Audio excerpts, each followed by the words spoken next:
जय भीम दोस्तों। Equality and justice Patiala YouTube channel से मैं इंजीनियर हरदीप सिंह चुंबर आज एक खास वीडियो आपसे साझा कर रहे हैं। शीर्षक है महाबोधि मंदिर नियंत्रण, बौद्धों के अधिकारों पर चुप्पी। 2025 के बिहार विधानसभा चुनाव से पहले बोधगया में महाबोधि मंदिर पर पूर्ण नियंत्रण पाने के लिए बौद्धों का संघर्ष क्यों जारी है। स्रोत बताता है कि बौद्धों को मंदिर प्रबंधन की जिम्मेदारी देने के लिए भारतीय राजनीतिक दल चुप है। जय भीम दोस्तों।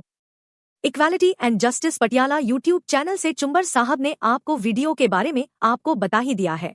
आज का वीडियो प्रकाश डालता है कि 2025 के बिहार विधानसभा चुनावों से पहले बोधगया में महाबोधि मंदिर पर पूर्ण नियंत्रण पाने के लिए बौद्धों का संघर्ष क्यों जारी है।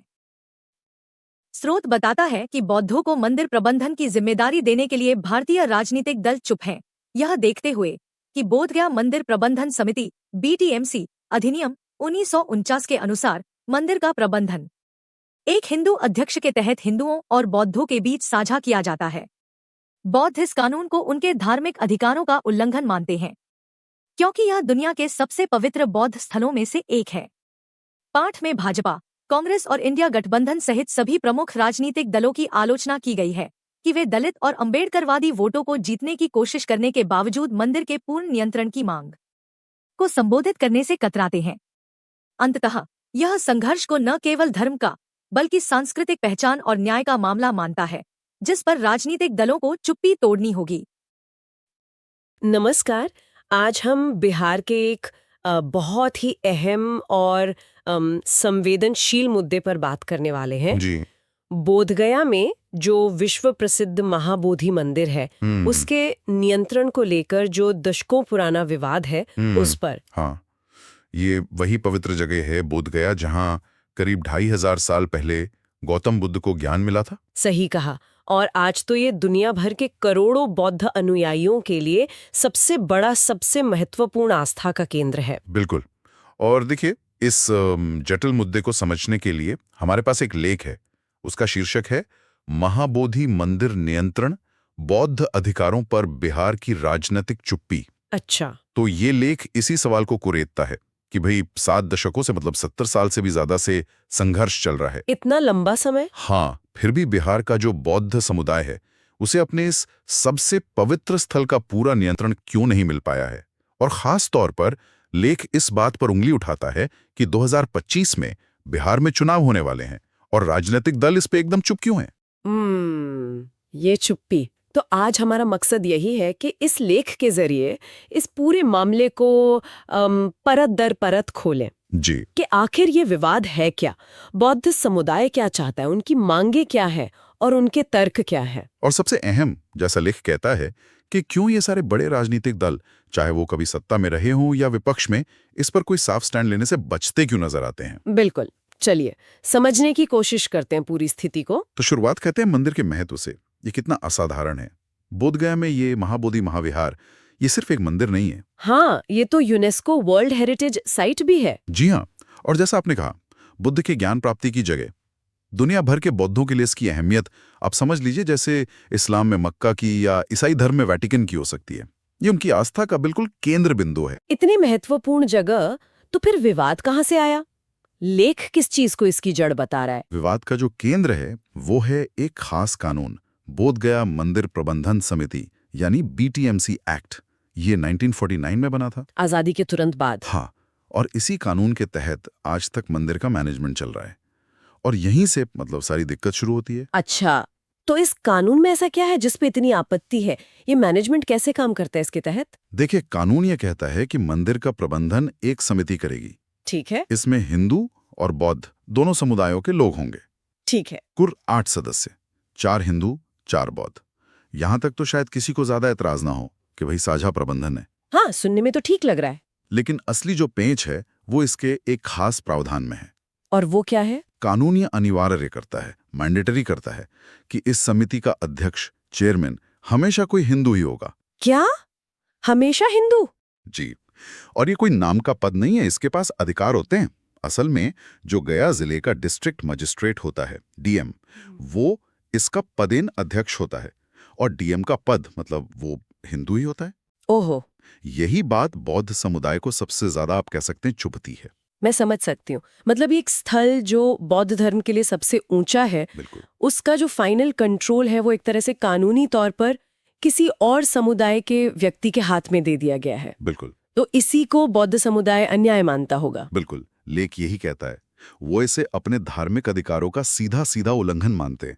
उनका मानना है कि ये व्यवस्था न सिर्फ अन्यायपूर्ण है, बल्कि ये उनके अपने सबसे पवित्र स्थल पर उनके हक को, उनके अधिकार को कम करती है। तो फिर उनकी मांग क्या है? साफ तौर पर वो क्या चाहते हैं इस लेख के हिसाब से? उनकी मांग एकदम साफ है, सीधी सी, कि ये जो BTMC एक्ट है 1949 वाला, इसे पूरी तरह खत्म किया जाए, निरस्त किया जाए। अच्छा, पूरा एक्ट ही? जी हाँ, पूरा एक्ट। और महाबोधि मंदिर का पूरा प्रबंधन, पूरा नियंत्रण पूरी तरह से बौद्ध समुदाय को सौंपा जाए। लेख में उनके तर्क का भी जिक्र है।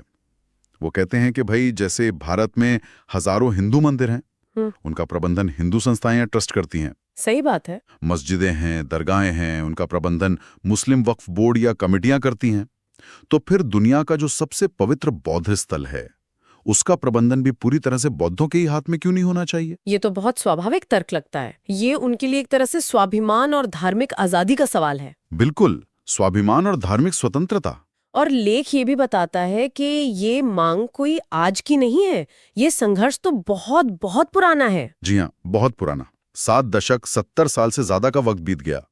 और ये एक लंबा और ज्यादातर शांति से चलने वाला संघर्ष रहा है। शांतिपूर्ण। हाँ, लेख में बताया गया है कि बौद्ध भिक्षुओं ने, अलग अलग संगठनों ने लगातार आवाज उठाई है। बोधगया में, पटना में, दिल्ली में, जंतर मंतर पर शांतिपूर्ण धरने दिए हैं, प्रदर्शन किए हैं।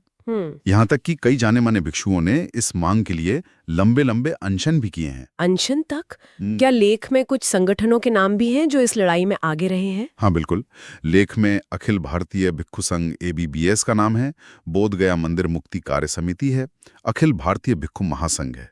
ये कुछ प्रमुख संगठन हैं जो दशकों से इस मुद्दे को उठा रहे हैं। अच्छा। और बात सिर्फ भारत तक ही नहीं रुकी है। Sri Lanka, Thailand, Japan, Myanmar, Cambodia जैसे देश जहां बौद्ध आबादी ज्यादा है, वहां के संगठनों ने और सरकारों ने भी समय समय पर भारत सरकार के सामने इस मुद्दे पर अपनी चिंता जताई है, निराशा व्यक्त की है। इतना लंबा संघर्ष, अंतर्राष्ट्रीय स्तर पर भी चिंता जताई गई, लेकिन नतीजा क्या रहा? सरकारों ने कुछ सुना, कुछ किया? लेख का विश्लेषण तो यही कहता है कि नतीजा बहुत निराशाजनक रहा है। केंद्र में सरकारें आई गईं, बिहार में सरकारें बदली, लेकिन बौद्ध समुदाय की इस मांग को लगातार नजरअंदाज किया गया। किसी भी दल की सरकार ने, ऐसा लेख साफ कहता है, इस मुद्दे पर कोई ठोस कदम उठाने की राजनीतिक इच्छा शक्ति नहीं दिखाई। यही उदासीनता। हाँ, यही उदासीनता इस लेख के केंद्र में है। तो यहीं से हम राजनीति वाले पहलू पर आते हैं। लेख राजनीतिक दलों की चुप्पी का विश्लेषण करता है ना? पहले बात करते हैं भाजपा और उसके नेतृत्व वाले NDA गठबंधन की। ये दल तो केंद्र में भी काफी समय से सत्ता में है और बिहार में भी JDU के साथ मिलकर सरकार चलाते रहे हैं। बिल्कुल। और विडंबना देखिए कि भाजपा अक्सर भारत की जो समृद्ध बौद्ध विरासत है, गौतम बुद्ध का शांति का संदेश है, उसको दुनिया भर में प्रमोट करने की बात करती है। बौद्ध पर्यटन को बढ़ावा देने की बात होती है। हाँ, प्रधानमंत्री खुद कई अंतर्राष्ट्रीय मंचों पर इसका जिक्र करते हैं। कुशीनगर में एयरपोर्ट भी बना। जी। तो लेख यहीं पर एक विरोधाभास, एक कॉन्ट्रडिक्शन की तरफ इशारा करता है। वो क्या? कि एक तरफ तो आप बौद्ध विरासत का इतना गौरवगान कर रहे हैं और दूसरी तरफ बौद्धों की अपने सबसे पवित्र स्थल पर पूरे नियंत्रण की जो दशकों पुरानी मांग है, उस पर पूरी तरह चुप्पी साधे हुए हैं, कोई एक्शन नहीं ले रहे।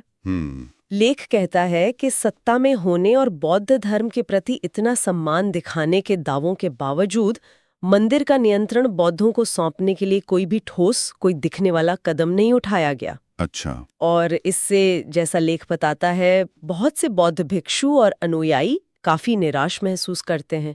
उन्हें लगता है कि उनके साथ धोखा हुआ है। ये कथनी और करनी का अंतर लगता है उन्हें। ये वाकई एक सोचने वाली बात है। अब आते हैं कांग्रेस और उसके नेतृत्व वाले इंडिया गठबंधन पर। लेख में राहुल गांधी के जो हाल के राजनीतिक भाषण है, उनका भी जिक्र है। हाँ, जहाँ वो संविधान बचाने की बात करते हैं, डॉक्टर अंबेडकर के विचारों की, सामाजिक न्याय की, दलितों, आदिवासियों, पिछड़ों, अल्पसंख्यकों के अधिकारों की बातें बहुत जोर जोर से कर रहे हैं। जी हाँ, हाल के दिनों में खासकर भारत जोड़ो यात्रा के बाद और इंडिया गठबंधन बनने के बाद कांग्रेस और राहुल गांधी ने अपनी छवि जो है वो संवैधानिक मूल्यों और सामाजिक न्याय के रक्षक के तौर पर पेश करने की कोशिश तेज की है। उनके भाषणों में आप सुनेंगे हाशिए के समुदायों की बराबरी, उनके अधिकार, उनके सम्मान की बातें वो अक्सर करते हैं। यहाँ शायद ये बता देना ठीक रहेगा कि एनडीए में मुख्य रूप से भाजपा और उसके सहयोगी दल हैं जो अभी केंद्र में सत्ता में हैं, जबकि इंडिया गठबंधन में कांग्रेस और कई दूसरे विपक्षी दल शामिल हैं। ठीक है, तो इस बदले हुए फोकस के बावजूद महाबोधि मंदिर के मुद्दे पर कांग्रेस और इंडिया ब्लॉक का क्या रुख है, लेख क्या कहता है? यहाँ भी लेख के अनुसार पूरी तरह चुप्पी ही है।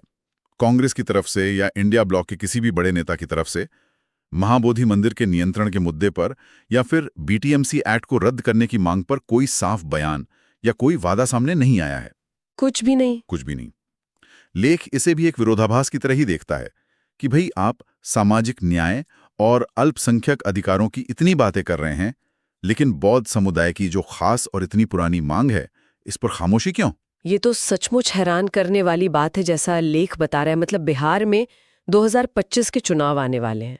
सारे बड़े दल, भाजपा हो, कांग्रेस हो या बिहार की अपनी पार्टियां जैसे राजद, जदयू या लेफ्ट पार्टियां हो, हाँ, वो बेरोजगारी, महंगाई, पलायन, जाति जनगणना, इन सब ज्वलंत मुद्दों पे तो खूब बोल रहे हैं, अपनी रणनीतियां बना रहे हैं।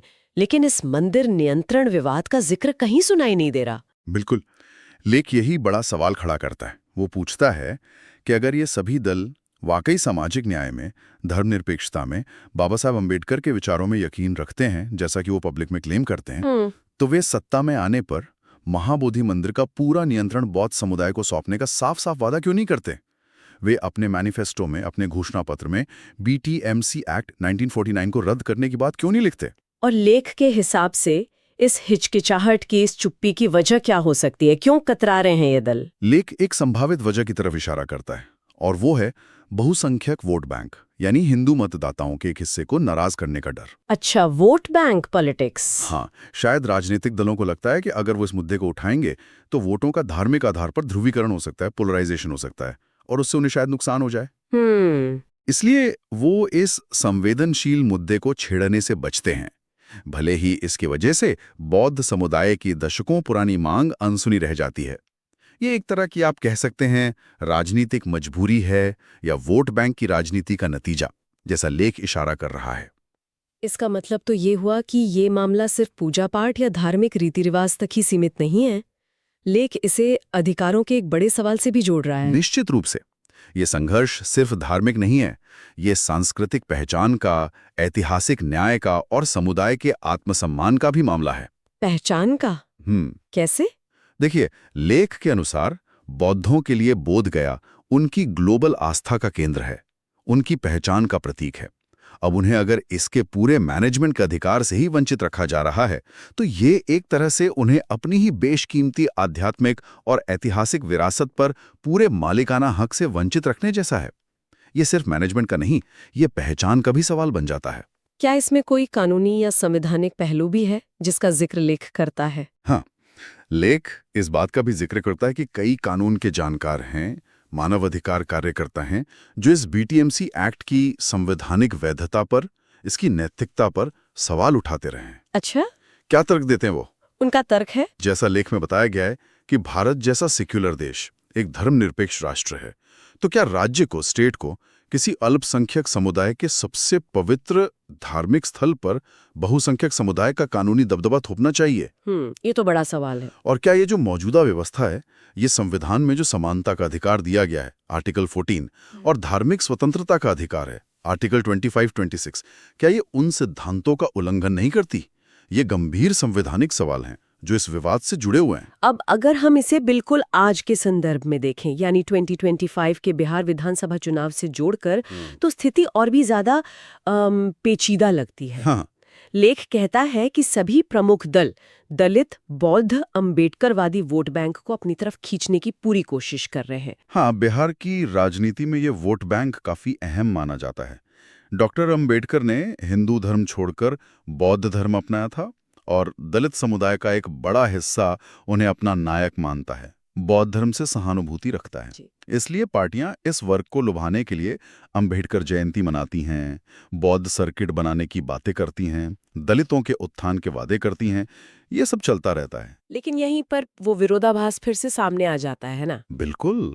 लेख इसी कंट्राडिक्शन को तो हाईलाइट कर रहा है कि एक तरफ आप इस वोट बैंक को रिझाने के लिए हर मुमकिन कोशिश कर रहे हैं, हाँ। और दूसरी तरफ इसी समुदाय से जुड़े उनके लिए इतने भावनात्मक और महत्वपूर्ण मुद्दे जैसे महाबोधि मंदिर का नियंत्रण, उस पर आप पूरी तरह चुप हैं।